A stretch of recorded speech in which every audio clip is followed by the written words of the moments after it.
अच्छा, बिस्मिल्लाहिर्रहमानिर्रहीम। आज हम जी पढ़ेंगे सर। बेटा इंक्लाइंड प्लेन को। ओके।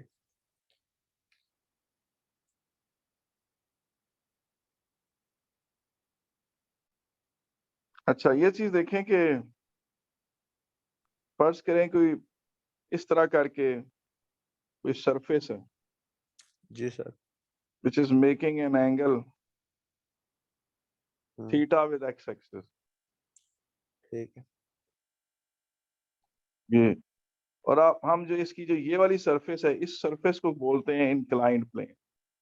या जिस तरह फर्ज करें कि कोई रोड यूं जा रही है, तो वो रोड जी यूं सर। ऊपर ऐसे अप अप द हिल यूं चली गई, तो जो उसका हम्म, ये वाला पोर्शन है ए से बी, जिसमें यस सर। रोड ऊपर की तरफ उठ रही है, उस रोड के इस पोर्शन को कहेंगे इंक्लाइंड प्लेन। ठीक है कि नहीं है? Okay sir. या आपने वो देखा होगा स्कीइंग की कोई एग्जांपल, अगर आप देखें मिसाल के तौर पर वो जो आ, ये जो लोग स्कीइंग करते हैं, जी सर। हम्म, यस सर, वो स्लोप से नीचे जाते हैं स्नो में। जी जी बिल्कुल। हम्म।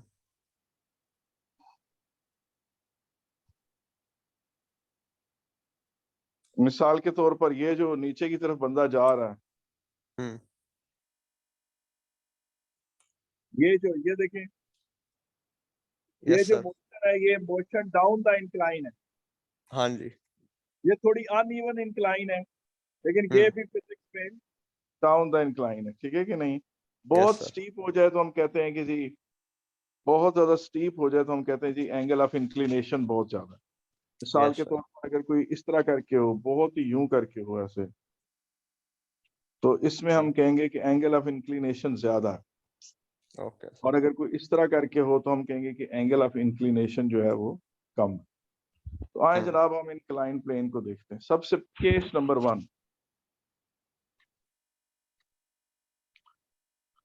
बल्कि उससे पहले हम क्या करेंगे, ये देखें। फर्ज करें कि ये ना, ये हम उसको साइड से देख रहे हैं, ये इंक्लाइन प्लेन है, हम्म, ये एंगल थीटा है। हम्म, अच्छा, अब इसमें देखें, फर्ज करें ये पॉइंट ए है जहां पर कोई ऑब्जेक्ट पड़ा हो और इसके ऊपर ठीक। मुख्तलिफ किस्मों के फोर्सेस लग रहे हैं। इससे पहले कि हम्म, हम इसे डिस्कस करें, हम देखेंगे कि इसकी ज्योमेट्री कैसी है, यहाँ कौन कौन से एंगल ऐसे हैं जो थीटा के बराबर है। आप ये चीज देखो कि जो इसमें ग्रीन लाइन है, ये वाली लाइन कहलाएगी हॉरिजॉन्टल लाइन, ओके सर। और ये वाली लाइन कहलाएगी वर्टिकल लाइन। ठीक है? ठीक है। और उसमें ये चीज जो है, ये चीज कहलाएगी इंक्लाइन प्लेन। हम्म, और एक बेटा हम वाई एक्सिस ऐसे बना लेते हैं, यूं एक ऐसे एक्सिस बना लेते हैं। This purple line is the perpendicular to, purple line is perpendicular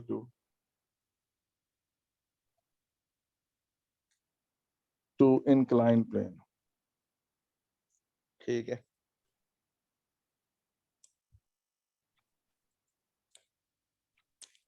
अब आप ये चीज देखो कि ये एंगल अगर थीटा है, तो ये एंगल भी थीटा नहीं होगा, क्योंकि ये अल्टरनेट एंगल है ना। Yes sir.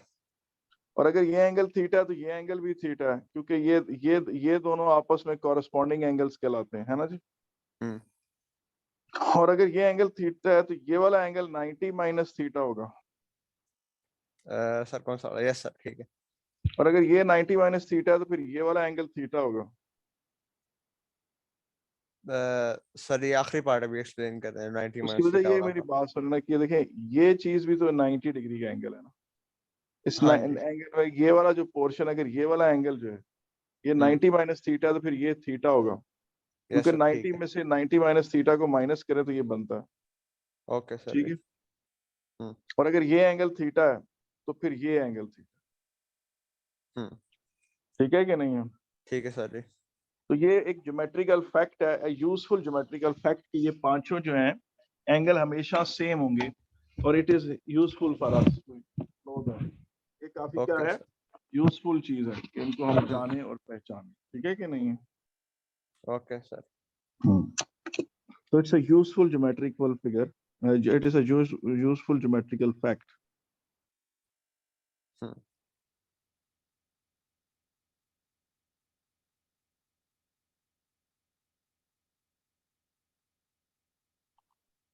All of these 5 angles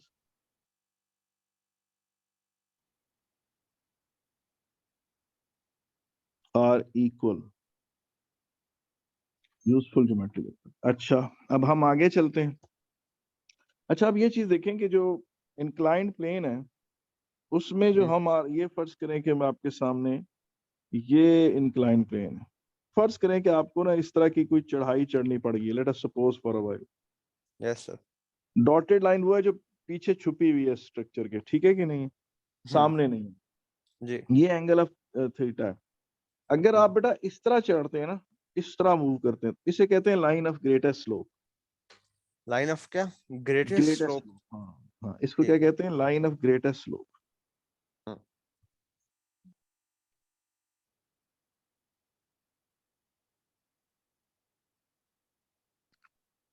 और ये चीज देखें, ये भी लाइन ऑफ ग्रेटेस्ट स्लोप है, ये भी लाइन ऑफ ग्रेटेस्ट स्लोप है, ये भी लाइन ऑफ ग्रेटेस्ट स्लोप है, ये भी लाइन ऑफ ग्रेटेस्ट स्लोप, ये भी लाइन ऑफ ग्रेटेस्ट स्लोप है, ये भी लाइन ऑफ ग्रेटेस्ट स्लोप है, ये भी लाइन ऑफ ग्रेटेस्ट स्लोप। ठीक है कि नहीं? Okay sir. तो कौन सी, तो यही हमारे सिलेबस में है। हाँ, अगर आप इधर से यूं आएंगे तो ये लाइन ऑफ ग्रेटेस्ट स्लोप नहीं है, ये यहाँ से इधर जाएंगे तो ये लाइन ऑफ ग्रेटेस्ट स्लोप नहीं है। और हम in okay sir. Purple lines को कभी डिस्कस भी नहीं करेंगे, ठीक है कि नहीं? ये हमारे ओके सर। सिलेबस में नहीं है, ठीक है कि नहीं? ठीक। ठीक है। अच्छा, आगे चलते हैं।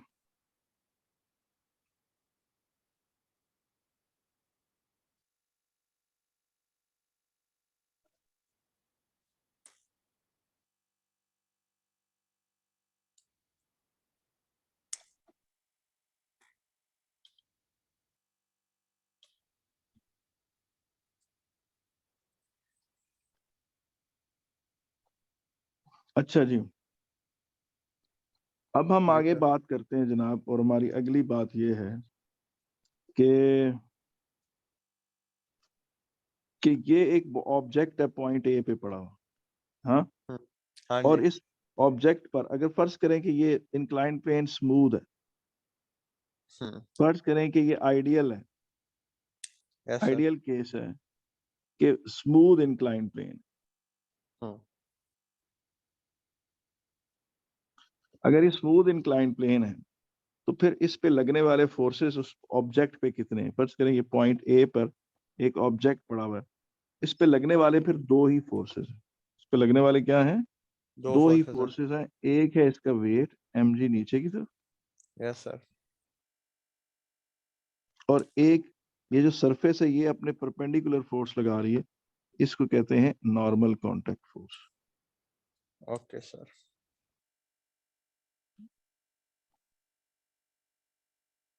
ठीक है कि नहीं?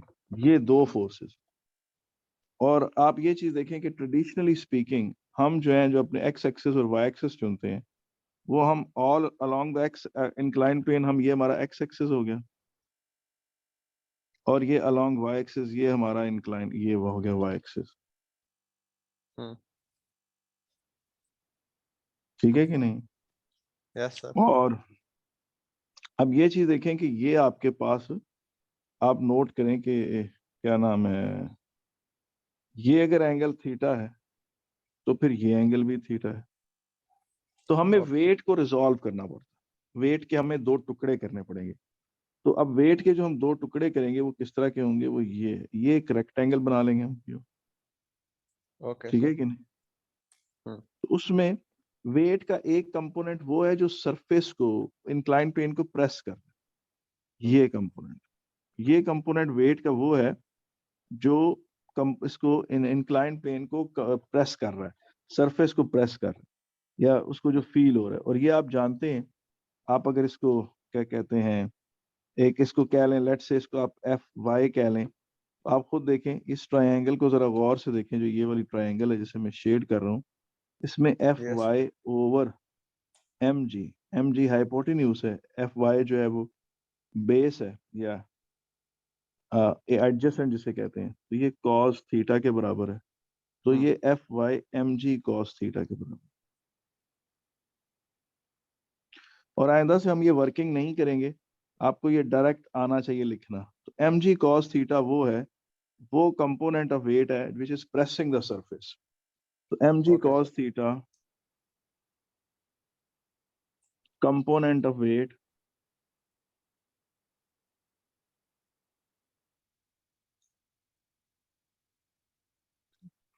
pressing the surface।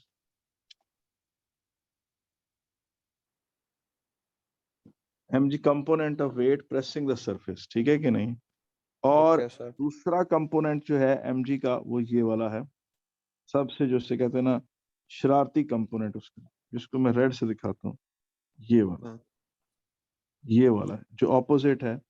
और जाहिर है दूसरा पहले वाला अगर कॉस था तो ये साइन वाला होगा, इसको कहते हैं mg साइन थीटा, क्योंकि ये थीटा के सामने, और इसकी असल लोकेशन यहाँ बनती है, ये इसकी असल लोकेशन है जहां मैं अभी बना रहा हूँ इसको, ठीक है कि नहीं। इसको Okay, sir. कलर इसका चेंज कर देते हैं ये, तो अब ये ग्रे में आ गया, तो ये इसको कहते हैं एम जी साइन थीटा। और एम जी साइन थीटा है component of the weight which wants the body to go down. Okay, sir. M ji sine theta very very important component of the wait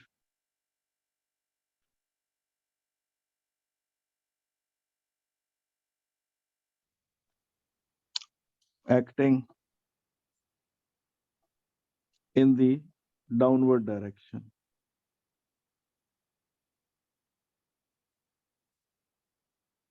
ठीक है कि नहीं।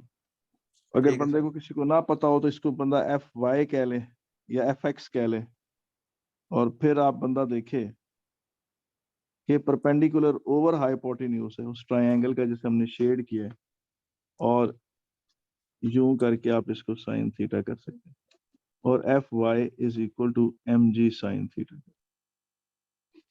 तो यूं जनाब आपके पास एक फोर्स, अब जो बच्चे जो एक्सपर्ट बच्चे होते हैं ना, वो बार बार ये रिजॉल्विंग नहीं करते। जो एक्सपर्ट बच्चे होते हैं ना, वो पूछो वो क्या करते हैं, क्या करता हूँ सर जी? वो ये काम करते हैं कि वो इसकी रिजॉल्विंग के तकल्लफ में नहीं पड़ते। वो जब भी उनके पास ये इंक्लाइंड प्लेन ऐसे हो, ये एंगल थीटा हो, और इस पर ये ऑब्जेक्ट पड़ा हुआ हो, और इस पे कोई पूछे कि फोर्सेस दिखाएं आप, तो वो डायरेक्टली ये नॉर्मल कांटेक्ट फोर्स दिखाएंगे, डायरेक्टली ये एम जी कॉस थीटा दिखाएंगे, और डायरेक्टली ये एम जी साइन थीटा दिखाएंगे। वो हमेशा फोर्सेस इस तरह बनाते हैं। मैंने पुरानी मार्किंग स्कीमें 96 की मार्किंग स्कीम्स देखी हुई हैं एग्जामिनर्स की, अपनी हैंड रिटन। उस जमाने में वो टाइप नहीं करते थे, हाथों से क्वेश्चंस हल करके भेजते थे। तो मैंने यस हैंड सर। रिटन उनकी असाइनमेंट्स देखी हुई हैं, और मैंने देखा है वो शुरू से ही क्वेश्चन स्टार्ट होता है तो उन्होंने एमजी साइन थीटा और एमजी कॉस थीटा लिखा होता है, वो इनको रिजॉल्व ही नहीं करते। ठीक। क्या नहीं करते, रिजॉल्व ही नहीं सॉरी करते। मतलब इसकी रिजॉल्विंग शो नहीं करते। ओके। सॉरी, वो इसकी क्या नहीं शो करते, रिजॉल्विंग शो नहीं करते। ये नहीं, ऐसा नहीं करते कि पहले वेट दिखाएं, फिर एक्स एक्सिस दिखाएं, फिर वाई एक्सिस दिखाएं, फिर वेट को रिजॉल्व करते दिखाएं, नहीं। वो उन्होंने अज्यूम किया होता है क्वेश्चन के शुरू में ही कि ये इस तरह से बच्चा सोचेगा, तो इसको ये जो है, अब इसमें ये बात है कि अगर ये ऑब्जेक्ट इस इंक्लाइंड प्लेन के अंदर धनस नहीं रहा, अगर ये ऑब्जेक्ट इस इंक्लाइंड प्लेन के अंदर धनस नहीं रहा, R M G cos theta के बराबर। आप कहें कि सर कोई ऑब्जेक्ट कभी इंक्लाइंड प्लेन के अंदर धंसता भी है। जी एक केस हो सकता है, फर्ज करें आप ना इस शेप का एक मक्खन का पेड़ा ले लें, इस शेप की ना मक्खन का एक क्रिस्टल काट लें आप यूं करके, यूं, ठीक है ना। Yes sir. उसके ऊपर आप ना स्टील का एक बोल्ट यूं कोई ऑब्जेक्ट रख दें, तो स्टील का ऑब्जेक्ट सीधा मक्खन के अंदर जाने की कोशिश करेगा। इसका यस मतलब है सर। यानी थोड़ा सा इस तरफ भी आएगा और ऐसे करके अंदर उसके चला जाएगा, सिंक इन करेगा उसके अंदर।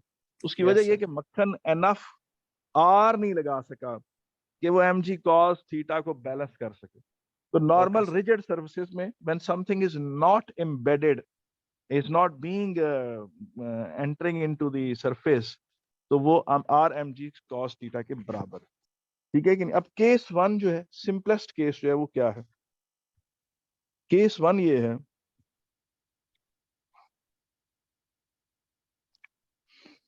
केस वन ये है कि अगर इंक्लाइन प्लेन स्मूथ है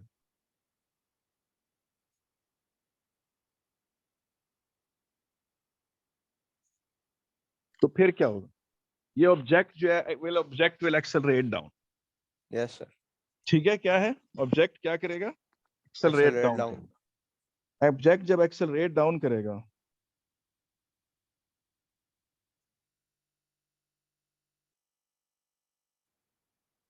तो उसकी डाउनवर्ड एक्सेलरेशन क्या होगी? आपने F equal to M A पढ़ा हुआ, Newton second law. Yes sir. इसमें मोशन कॉज कौन करना चाह रहा है? mg sin theta. Yes sir. तो फिर एक्सेलरेशन डाउन द ट्रैक क्या होगी? g sin theta. Okay sir. ठीक है, एक्सेलरेशन डाउन द ट्रैक क्या होगी? g sin theta. और अगर ये इंक्लाइन प्लेन बहुत ही, इसका एंगल ऑफ इंक्लिनेशन बहुत छोटा है, ऑलमोस्ट इस तरह से है, तो जनाब जी साइन थीटा बहुत ही कम होगा। ये बॉडी बहुत स्लोली इस तरफ को आएगी, उसकी एक्सेलरेशन नीचे की तरफ जी साइन थीटा बड़ी कम होगी। अगर फर्ज करें कि एंगल ऑफ इंक्लिनेशन बहुत ज्यादा है, कुछ इस तरह का है, और एंगल थीटा बड़ा है, तो ये यूं होगा, इस तरह से है। अब इसमें जो है ये एंगल ऑफ इंक्लिनेशन बहुत ज्यादा है, एक्सेलरेशन जी साइन थीटा भी ज्यादा होगी, और ये जब ऑलमोस्ट जी के बराबर बन सकती है when theta is almost 90 degree. तो जब इंक्लाइन प्लेन तकरीबन इस तरह का हो जाए, Yes sir. बिल्कुल ही ऐसा हो जाए, तो फिर आपको पता है कि उसकी जो जी साइन थीटा है वो ऑलमोस्ट जी के ही बराबर हो जाएगी, वो फ्री Okay. फॉल बन जाए। ठीक है। ठीक है कि नहीं? वो क्या बन जाएगा? Free fall. फ्री फॉल बन जाएगी। ठीक है, अच्छा जी। अब अगर फर्ज करें कि कोई इस किसी ऑब्जेक्ट को इंक्लाइन प्लेन पे प्रोपेल अप करे, मिसाल के तौर पे ये यूं इंक्लाइन प्लेन है और अभी फर्ज करें कि वो स्मूथ ही है। Yes sir. अगर वो क्या है? स्मूथ है। हम्म। तो फिर ये चीज देखें कि यहाँ पर फर्ज करें कि यहाँ पर आपके पास कोई कॉम्प्रेस्ड स्प्रिंग था हम्म। और उसके सामने कोई पके वो रखा हुआ था, आइस पक नहीं होता, या जो हम्म। फर्ज करें कि वो कोई ऑब्जेक्ट है जो फ्रिक्शनलेस ऑब्जेक्ट है, जिस तरह वो आइस हॉकी का वो होता है, पक होता है। ठीक Yes है sir. कि नहीं? वो स्मूथली, अब इसको फर्ज करें स्प्रिंग ने इसको यूं ऊपर की तरफ प्रोजेक्ट कर दिया। ठीक है ना, आपने इसको स्प्रिंग को कंप्रेस करके छोड़ा, तो पक सीधा हम्म। अब ऊपर जा रहा है। अब पक जब ऊपर जाएगा तो उसकी वेलोसिटी क्या करेगी? डिक्रीज करेगी यूं ही। और Yes sir. ऊपर जाते हुए इस पक की जो डिसलेरेशन होगी वो वही माइनस जी साइन थीटा होगी। पता चला कि अगर ये स्मूथ इंक्लाइन प्लेन है तो इस पे इक्विलिब्रियम नहीं हो सकता। An object can not rest on a smooth incline plane. Okay. An object can not rest on a smooth inclined plane.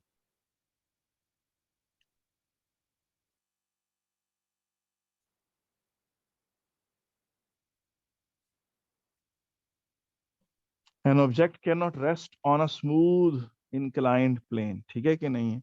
अगर आपने Yes उसको sir. खुद ऊपर की तरफ ऊपर से छोड़ा तो वो नीचे आएगा जी साइन थीटा से, और अगर आपने उसे हम्म। ऊपर की तरफ पुश किया बाय सम एनी मैकेनिज्म, तो अब वो माइनस जी साइन थीटा से डिसलरेट करेगा। ये बिल्कुल ऐसे जैसे फर्ज करें आपके पास कैरम बोर्ड था और वो कैरम बोर्ड आपने ना थोड़ा तिरछा रख दिया, ऐसे रख दिया, Yes यूं sir. उसका एंगल बना दिया, और यहां से आपने स्ट्राइकर को पुश किया तो स्ट्राइकर ऊपर जा रहा है।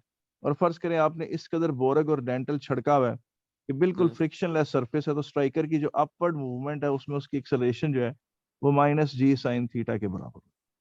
Okay sir. I hope you understand this thing. Yes sir.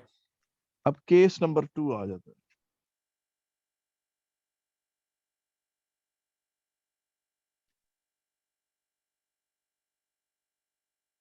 ठीक है, अब फर्ज करें कि वो रफ है, the hmm. Incline plane is rough. ठीक है सर।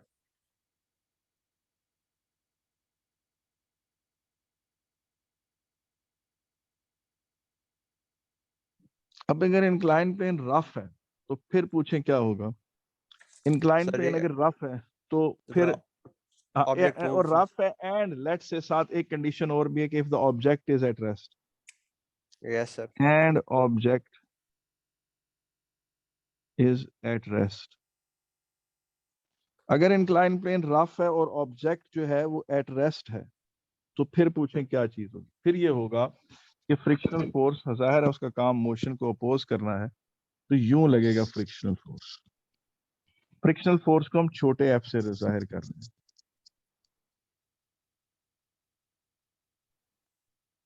ठीक है, और बॉडी अगर एट रेस्ट है तो फिर हम कह सकते हैं कि जनाब आर किसके बराबर है, आर बराबर है एम जी कॉस थीटा के, और फ्रिक्शनल फोर्स किसके बराबर है, एम जी साइन थीटा। और फिर अगर हम मजीद कोई वर्किंग करना चाहें तो हम इस तरह से कर सकते हैं कि नीचे वाली इक्वेशन को ऊपर वाली इक्वेशन से डिवाइड कर दें।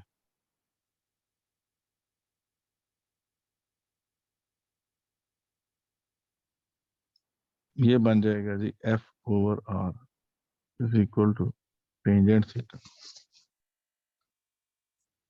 और एफ बराबर है आर टेंजेंट। इस तरीके से ये जनाब फ्रिक्शनल फोर्स जो है वो आर से रिलेट हो सकती है। तो ये इंक्लाइन प्लेन का रफ का स्टेटस। ठीक है, इस केस ओके 2 के अंदर अगर फर्ज करें कि हम कहें कि नहीं जी वो फ्रिक्शनल फोर्स के बावजूद इट इज कमिंग डाउन, फर्ज करें बात का आपको होता है इंक्लाइन प्लेन पर आप कोई चीज रखते हैं तब भी बॉडी आस्ता आस्ता नीचे की तरफ स्लाइड डाउन करना शुरू कर देती है। ठीक है ना, यस जिस तरह सर। फर्ज करें कि ये कोई साइकिलिस्ट है, हम्म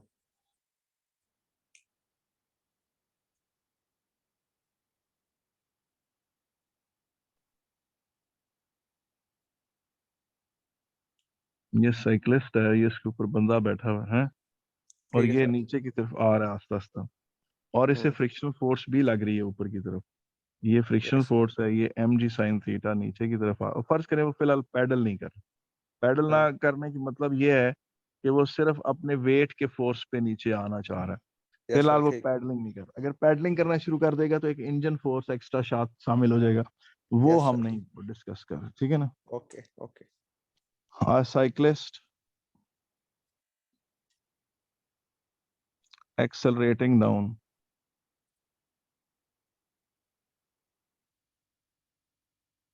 ठीक है ना, साइक्लिस्ट एक्सेलरेटिंग डाउन, तो इसमें क्या होगा, एक्सेलरेशन किसके बराबर होगी, आपको पता net force is equal to M a, जो F is equal to M a में एफ इस्तेमाल होता है, ये आपको पता है रिजल्टेंट होता है। हम्म ठीक है ना, इसके चार नाम है, इसी को रिजल्टेंट कहते हैं, इसी को नेट कहते हैं, इसी को अनबैलेंस्ड फोर्स कहते हैं, ओके सर। इसी को ही एक्सेलरेटिंग फोर्स भी कहते हैं। चार नाम है इसके। हम्म यही force forward minus backward is equal to M A कहलाता है।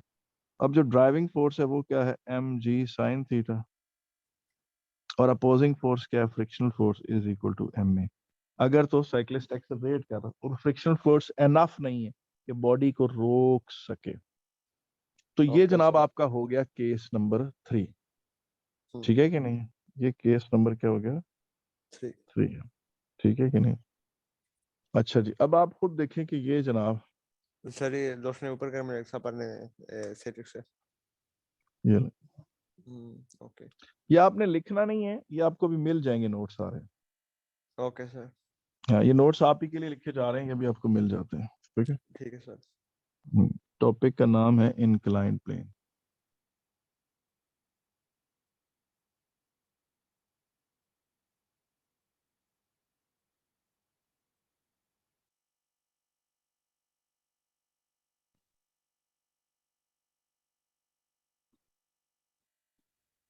अच्छा जी, अब केस नंबर 4 पर आप आ जाए।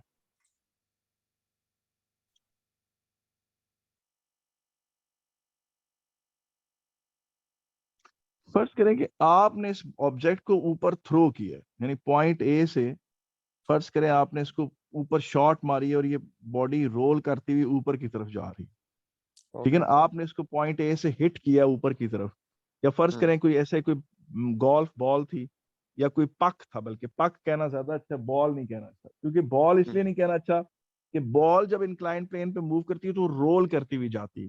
जो चीज ओके रोल सर। करती हुई जाती है ना, उसके ऊपर ये हमारा सारा नॉलेज नहीं लग रहा, ये ठीक स्लाइडिंग है। वाली चीजों के ऊपर लग रहा है। ठीक है ना, ये हम्म ठीक है ना, जो स्लाइडिंग वाली चीजें ना मेनली उन पर हमारा हमारा लग रहा है। ठीक है ना, ओके गाड़ियों के सर। ऊपर हम ये नॉलेज लगाते हैं, लेकिन हम्म उसमें फिर हम क्या कहते हैं, यही अज्यूम करते हैं कि वो एक स्लाइडिंग नुमा स्लाइडिंग की तरह उनको बिहेव पार्टिकल के तौर पे लेते हैं। अब फर्ज करें an object is hit from A and it goes to B.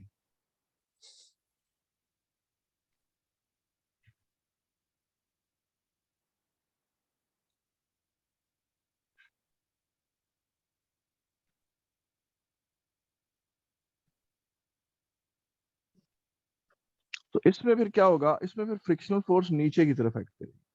Sir rough दोनों, सरफेस। जी बिल्कुल रफ, क्योंकि स्मूथ तो हम पहले ही डिस्कस कर चुके हैं। यस सर, ठीक है। और उसमें जो वेलोसिटी का हिसाब होगा वो यूं कुछ यूं होगा। ग्रीन में जो दिखा रहा हूँ वो वेलोसिटी दिखा रहा हूँ, जो थोड़ी डिक्रीज होते दिखा रहा हूँ। ठीक है कि नहीं? जी इसमें सर। फिर जो डिसलेरेशन होगी वो यूं होगी कि mg sine theta plus frictional force minus is equal to ma, क्योंकि फॉरवर्ड डायरेक्शन में तो कोई फोर्स है नहीं, वहां जीरो है। जिस तरफ बॉडी यस। जा रही है ये दोनों फोर्स अपोज ही कर रहे हैं। फॉरवर्ड, ये जहाँ जीरो लिखा हुआ है इसकी जगह जीरो, ये zero means forward, there is no force in the forward direction, there is no force in the forward direction. ठीक है ना? Zero yes sir. Minus backward is equal to ma। तो इस तरह ओके आप सर। ऊपर जाती बॉडी की डीसलरेशन निकाल सकते हैं। ठीक है। Okay sir. अच्छा, अब यहाँ पर कुछ बातें और आ जाती हैं, थोड़ी सी मैकेनिक्स M1 का नॉलेज भी इसमें ऐड अप होना शुरू होता है। वो चीज आपके उसमें नहीं है, एएस फिजिक्स में नहीं है, लेकिन मैकेनिक्स में है। दोनों को आप इकट्ठा पढ़ लें। और वो है जी introduction to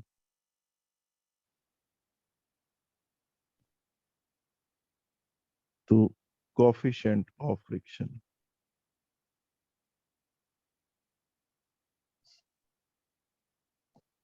introduction to coefficient of friction, ये बेटा एक नंबर होता है mu.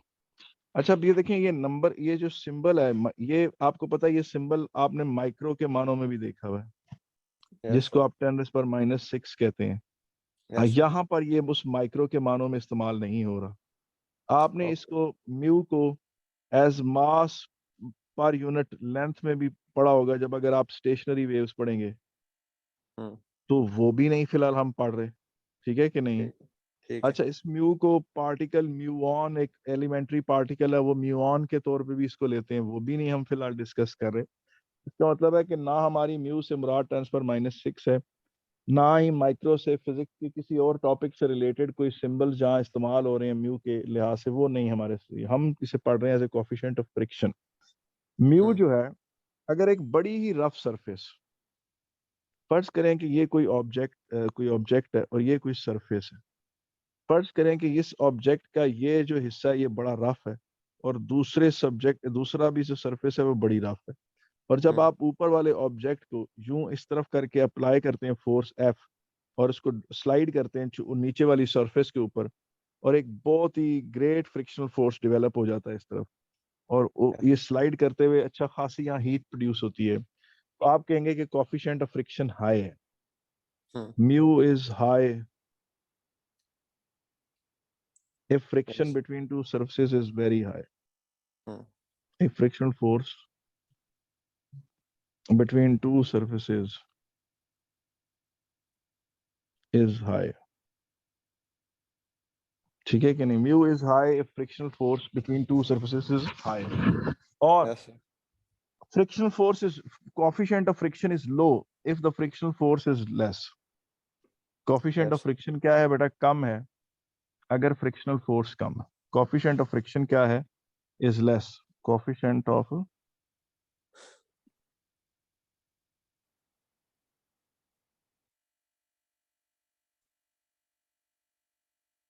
if one surface slides on other surface very easily। Okay. जिस तरह फर्ज करें कि जो स्केटर नहीं होता, स्केटिंग करने वाला जो बंदा नहीं होता, उसके यस जो सर। जूते का ब्लेड होता है ना बेटा, वो नीचे स्केटिंग सरफेस पर बहुत इजीली क्या करता है, स्लाइड करता है। तो उसमें जब बंदे का स्केटिंग शू की सरफेस और वो नीचे जो आइसी सरफेस होती है, उन दोनों के दरमियान जो कॉफिशिएंट ऑफ फ्रिक्शन है वो बहुत स्मॉल होता है। इतना स्मॉल होता है कि वो ऑलमोस्ट जीरो के करीब होता है, point yes sir. Zero zero one इस तरह करके होता है, बहुत ही थोड़ा होता है।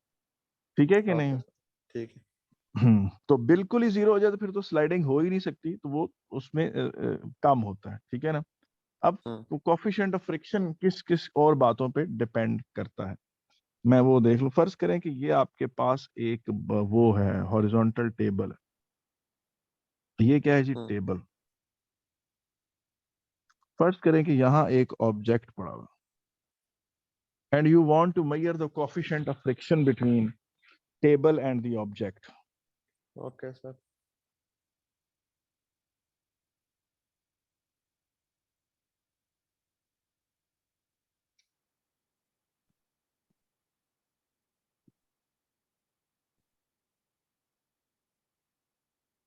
We want to measure coefficient of friction between, इसको ग्रीन ऑब्जेक्ट कह देते हैं, between green object and table.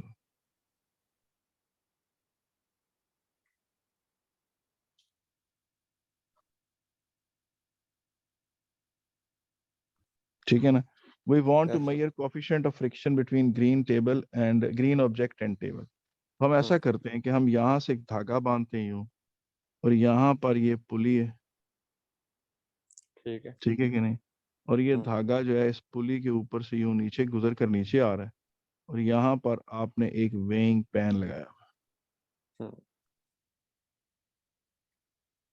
ठीक है कि नहीं, क्या लगाया हुआ है, वेइंग पैन। वेइंग पैन लगाया हुआ, और यहाँ पर आप कोई ऑब्जेक्ट रख रहे हैं, क्या रख रहे हैं, ऑब्जेक्ट। यहाँ पर कोई आप मासेस रख रहे हैं। आपको पता है यहाँ पर अगर आप मासेस लगाएंगे तो इसका मतलब है कि गोया आप इस फोर्स को बढ़ा रहे हैं, ओके सर। इस फोर्स को बढ़ा रहे हैं इस वेइंग पैन में मासेस ज्यादा ऐड करके। इस ऑब्जेक्ट का वेट अपना नीचे की तरफ है और नॉर्मल कांटेक्ट फोर्स इधर है, ठीक है कि नहीं, जी सर। और यहाँ पर इसको जाहिर है फ्रिक्शनल फोर्स लगा। Okay sir. फर्ज करें कि आपने यहाँ पर मासेस लगा दिए हैं, इधर आपने मासेस लगाए हुए हैं, लेट्स से 140 146 या 8 इतने ग्राम, इतने ग्राम का आपने यहाँ वजन मासेस अटैच किए। जो ही आप 1469 ग्राम करते हैं ना, बीच में मैक्सिमम एक हल्का सा 1 ग्राम ऐड करते हैं, यस तो सर। ये चीज इस तरफ को स्किड करना शुरू कर देती है। Yes sir. इससे आपको अंदाजा हो गया कि जो फ्रिक्शनल फोर्स, इससे आपको आइडिया हो गया कि जो फ्रिक्शनल फोर्स है उसकी जो मैक्सिमम पॉसिबल वैल्यू है वो बराबर है 1468 ग्राम यस सर। की। और ग्राम को आप किस में कन्वर्ट कर लें, केजी में, 1000 से केजी डिवाइड में। करके, और 9.81 से मल्टीप्लाई कर लेंगे तो वो किस में कन्वर्ट हो जाएगा, न्यूटन में, ठीक है ओके कि नहीं। सर। इसका मतलब है कि यहां से आपको पता चला कि फ्रिक्शनल फोर्स की एक मैक्सिमम वैल्यू होती है, उसके बाद फ्रिक्शनल फोर्स उस वैल्यू से ज्यादा नहीं होता। जब अप्लाइड फोर्स फ्रिक्शनल फोर्स से बढ़ जाता है तो फिर बॉडी मूव करती है, ठीक है कि नहीं। यानी और ये चीज देखें, इसको इस तरह से ले लेते हैं, एक्स एक्सिस, और ये एक एक्स एक्सिस ले लिया, ये वाई एक्सिस ले लिया, ठीक है कि नहीं, ये एक्स एक्सिस और ये वाई एक्सिस। इसमें हम ये करते हैं कि एक्स एक्सिस पर ले लेते हैं अप्लाइड फोर्स। अप्लाइड फोर्स वो है जो कैपिटल एफ से जाहिर हो रहा है, और वाई एक्सिस पर ले लेते हैं फ्रिक्शनल फोर्स जो छोटे एफ से जाहिर हो रहा है, स्मॉल एफ से। Yes sir. तो आपको पता है जब आप अप्लाइड फोर्स वो है जो आपने यहाँ पर मासेस अटैच कर रहे थे, यहाँ पर मासेस आप इधर वजन डालते चले जा रहे थे, वजन डालते डालने से ये फोर्स कैपिटल एफ बढ़ रहा था, तो फ्रिक्शनल फोर्स भी साथ साथ बढ़ रहा था। तो फ्रिक्शनल फोर्स और कैपिटल अप्लाइड फोर्स इकट्ठे बढ़ते चले जाते हैं। फिर एक वक्त आता है जिसके बाद बॉडी जो है वहां से फ्रिक्शनल फोर्स अपनी मैक्सिमम वैल्यू को आ जाता है और फ्रिक्शनल फोर्स मजीद नहीं बढ़ सकता। फिर जब आप अप्लाइड फोर्स को बढ़ाते हैं तो ग्राफ आगे जाने के बजाय यूं जाता है। इसका मतलब है कि अब इक्विलिब्रियम ब्रेक हो गया। क्या हो गया है, ब्रेक हो गया। हाँ। तो अब ये चीज देखें कि यहाँ पर मैं आपके सामने 3 डॉट्स लगाता हूँ, ये पॉइंट ए है, ये पॉइंट बी है, ये पॉइंट सी है। तो इसमें ये है कि पॉइंट सी वो है कि इक्विलिब्रियम ब्रेक हो गया। Okay sir. पॉइंट सी क्या है, जहाँ पे इक्विलिब्रियम ब्रेक हो गया। हाँ, पॉइंट सी वो है कि equilibrium broken.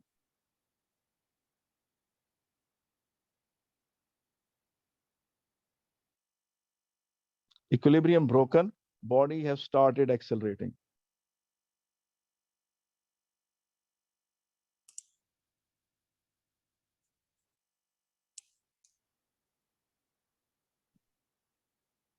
See, equilibrium broken, body has started accelerating. ठीक है ना? अब पॉइंट Yes, बी पर क्या है? बी है जी, बी पर ये है कि equilibrium is about to be, is there just to be broken. तो ये इसे कहते हैं limiting equilibrium. Limiting equilibrium. okay sir. Limiting equilibrium वो होता है जहां बॉडी बस अब मूव करने ही वाली है. आप जरा सा अप्लाइड फोर्स को बढ़ाएंगे तो बॉडी मूव करना शुरू कर देगी. तो लिमिटिंग Okay. इक्विलिब्रियम पे frictional force becomes maximum. Hmm.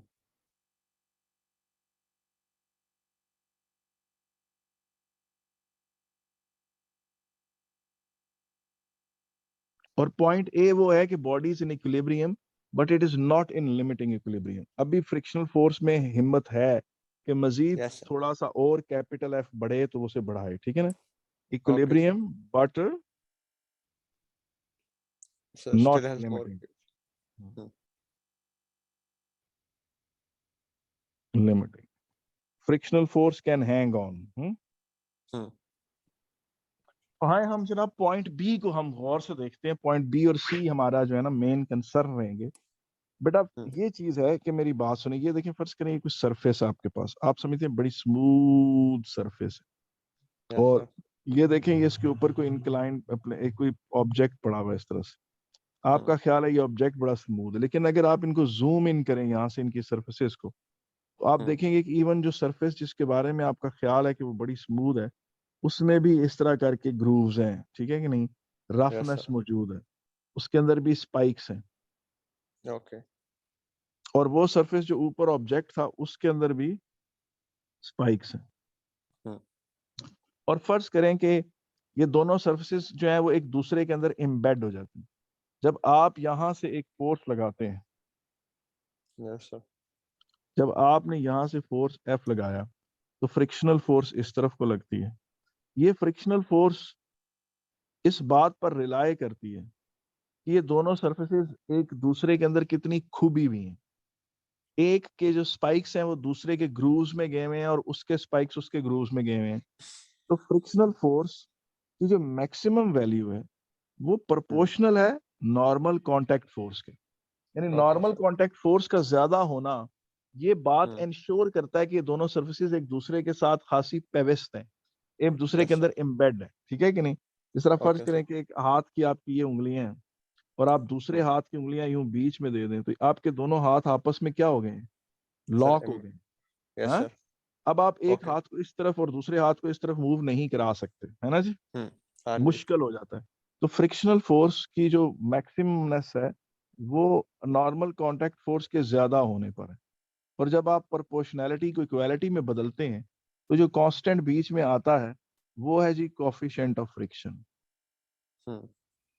और Sir. कोफिशिएंट ऑफ फ्रिक्शन अगर खुद ज्यादा है तो फ्रिक्शनल फोर्स भी ज्यादा होगा. अच्छा Okay जी, sir. ठीक है. और कोफिशिएंट ऑफ फ्रिक्शन जो है वो कम है तो फ्रिक्शनल फोर्स भी कम होगा. जिस तरह स्केटर जो होता है उसके जूते जी. और नीचे जब आइस होती है उसका कोफिशिएंट ऑफ फ्रिक्शन बहुत कम होता है. तो Okay बेशक sir. स्केटर खुद मोटा भी हो, भारी जिस्म Hmm. का बंदा, फर्ज करें कि कोई बहुत ही मोटा बच्चा है, उसको जी स्केटिंग sir. का बड़ा शौक है, तो उसका कैपिटल आर ज्यादा होगा क्योंकि उसका वेट Yes. ज्यादा है, तो आर भी ज्यादा होगा. लेकिन Hmm. अगर जूते उसने अच्छे पहने हुए हैं तो फिर फ्रिक्शनल फोर्स ज्यादा नहीं होगी. Okay ठीक है sir. कि नहीं? Yes और sir. अगर सर एक चीज फर्ज दोबारा करें, एक्सप्लेन कर दें. जी जी, सर ये सर एक चीज दोबारा एक्सप्लेन कर दें. अगर हम्म एम्बेड हो प्रॉपरली तब आर हम्म ज्यादा क्यों होता है नॉर्मल आर काउंटर. नहीं, आप समझे कि आर के ज्यादा होने से एम्बेडिंग होगी. Okay sir. ठीक है. ठीक है. आर के ज्यादा होने से एम्बेडिंग होगी ना. दोनों सर्विसेज ओके एक सर. दूसरे को लॉक तब करेंगी जब क्या होगा? ज्यादा आर आर. ज्यादा हो. Okay sir. ठीक है कि नहीं? हम्म. तो इसका मतलब है मैक्सिमम पॉसिबल फ्रिक्शनल फोर्स जो है वो क्या नाम है, म्यू आर के बराबर होती है. ठीक है यस. कि नहीं? और ये लिमिटिंग इक्विलिब्रियम का केस. अब आगे आ जाए, वापस इंक्लाइन प्लेन पर आ जाए. ये ठीक है कि नहीं है? और इसमें हम उस डिस्कशन को, हम जो केस 4 था उसके बाद दोबारा वापस केस केस 5 कह लें इसको। Yes sir.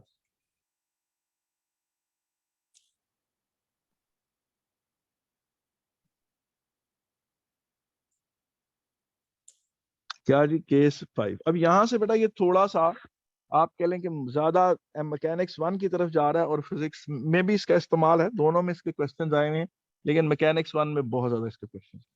ओके ठीक सर। है कि नहीं?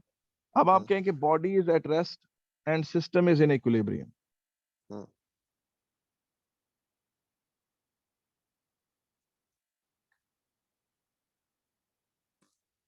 Is in limiting equilibrium.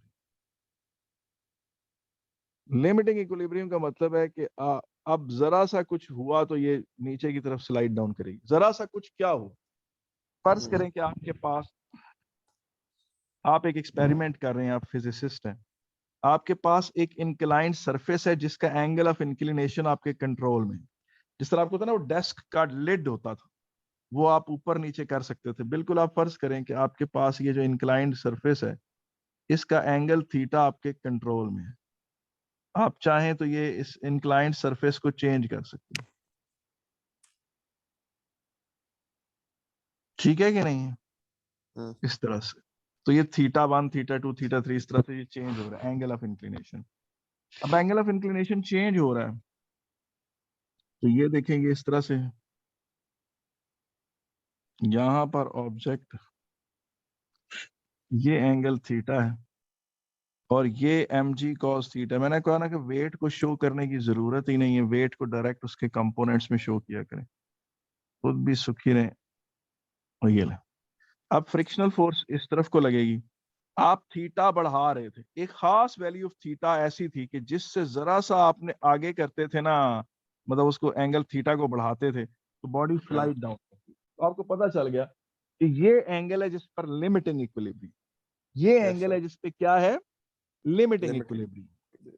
अब उस जगह पर आपने, आपको पता है कि एफ मैक्स जो है वो बुनियादी तौर पर म्यू आर के बराबर है, या म्यू आर बराबर किसके, आर आपको पता है इस तरफ, इस डायरेक्शन में अगर आप सोचें, R M G cos theta के बराबर है। यस। आर को रिप्लेस कर दें एम जी कॉस थीटा से, तो ये एफ मैक्स हो गया। मगर अगर ये बॉडी रुकी हुई है तो एफ मैक्स एम जी साइन थीटा के बराबर है, तो ये चीज हो गई। और यहां से पता चल गया कि टेंजेंट आप देखें एम जी से कट गया, तो आपके पास क्या रह गया, sine theta is equal to mu cos theta, और sine theta over cos theta is equal to mu tangent theta is equal to mu.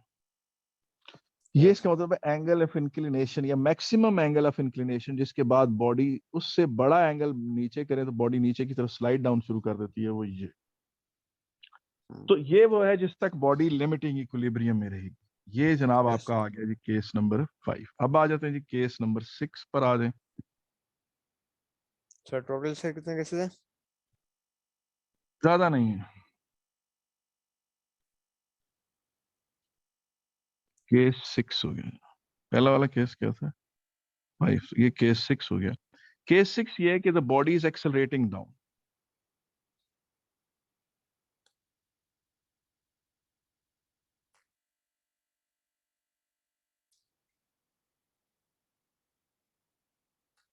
Body is accelerating down और सिस्टम ये रफ है।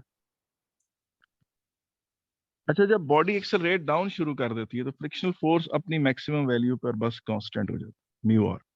बॉडी अगर नीचे की तरफ एक्सेलरेट कर रही है तो फिर एक्सेलरेटिंग डाउन तब भी होगी जब एम जी साइन थीटा जो होगा that is bigger than mu R, और M G sine theta is bigger than mu m ji cos theta.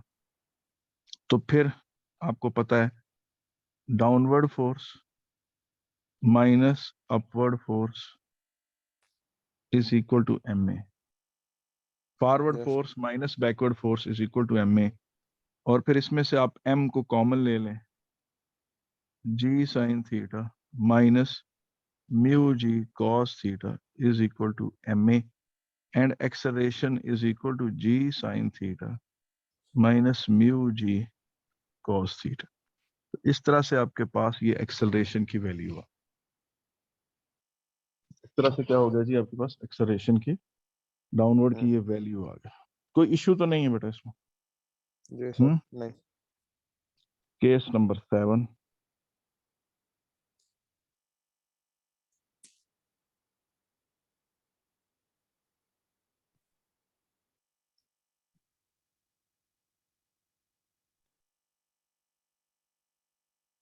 Case number 7 ये है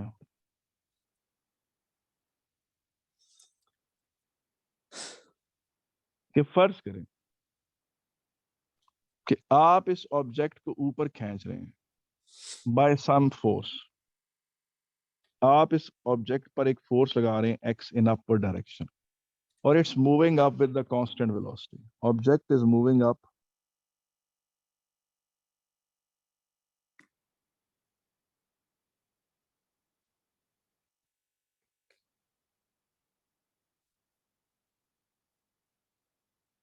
constant velocity. Object is moving up with the constant velocity, ठीक है। तो yes sir. अगर तो ये smooth है, स्मूथ के केस में क्या होगा, स्मूथ इंक्लाइंड प्लेन है, एक्स बराबर होगा एम जी साइन थीटा, यस सर। ठीक है। लेकिन अगर फर्ज करें कि स्मूथ नहीं है, जो बैक, तो फिर फ्रिक्शनल फोर्स भी नीचे की तरफ लगेगी, म्यू आर। और फिर अगर ये कांस्टेंट स्पीड से ऊपर जा रहा है तो फिर क्या होगा, forward force is just simply equal to the sum of the backward.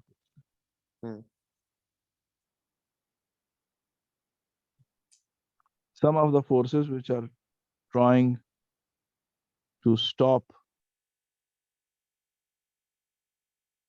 the object, it's like this, yes sir. ठीक है कि नहीं? ओके। तो ये एक चीज। And if it is accelerating up, if it is accelerating up, तो फिर क्या होगा,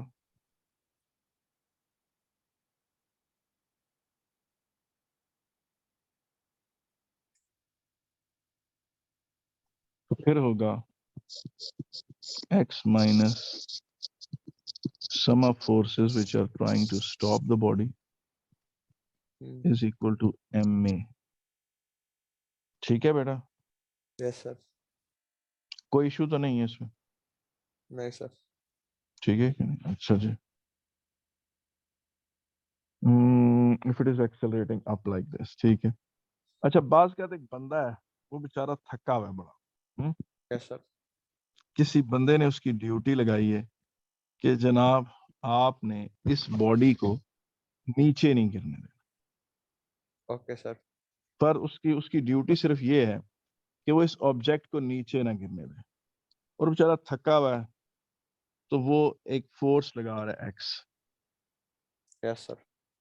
अब अगर फर्ज करें, वो कहता है between what limits x can lie, x की लिमिट्स क्या, अगर फर्ज करें कि वो बंदा एक्स इतना कम लगा रहा है, इतना कम लगा रहा है कि फ्रिक्शनल फोर्स ऊपर लग रही है और एक्स को सपोर्ट कर रही है, तो फिर under that circumstances smallest value of F क्या होगी, स्मॉलेस्ट वैल्यू ऑफ एक्स क्या होगी? उसमें एक्स को फ्रिक्शनल फोर्स सपोर्ट कर रहा है और ये चीज यूं बन जाएगी,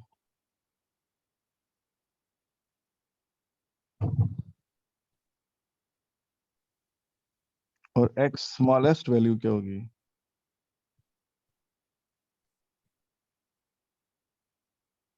और फर्ज करें कि वो बंदा जोश में आ जाता है और जोश में आकर इसको जरा ज्यादा जोर से खींचता है, और ऐसी सूरत में फ्रिक्शनल फोर्स जो है, फर्ज करें उसका जो वो है फ्रिक्शनल फोर्स, वो इस तरफ को लगता है